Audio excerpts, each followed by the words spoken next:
ومن اعرض عن ذکری فإن له معیشۃ ضنکا۔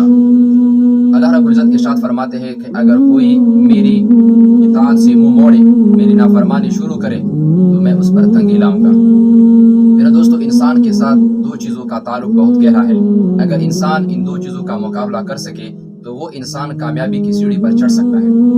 یہ بات بڑی قابل غور اور زیر بحث بھی رہی ہے کہ انسان کے ساتھ نفس کا منسلک ہونا، شیطان کا منسلک ہونا، انسان یہ دو ہی چیزیں ہیں جو انسان کو تباہی کی طرف لے جاتا ہے۔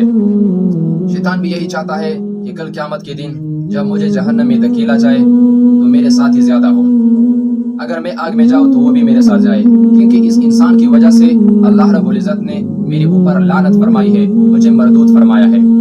شیطان کا یہی تقاضا ہے۔ دوسری طرف انسان کا نفس ہے کہ نفس کو قابو میں کرنا بہت مشکل ہے، لیکن اللہ رب العزت نے انسان کو توفیق عطا فرمائی ہے کہ اگر ایک بندہ اللہ رب العزت کی اطاعت، اللہ کی رضا حاصل کرنا چاہتا ہے تو وہ ان دو کا مقابلہ کرے۔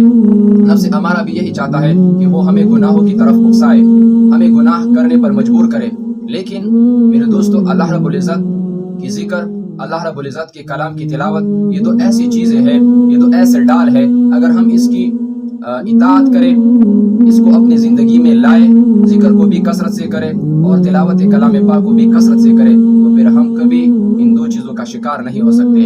اگر یہ دو چیزیں ہم سے جو بھی چاہے ہم اس کے الٹ چلے تو پھر ہم کامیابی کی سیڑھی پر چڑھ سکتے ہیں، ہم کامیابی پا سکتے ہیں۔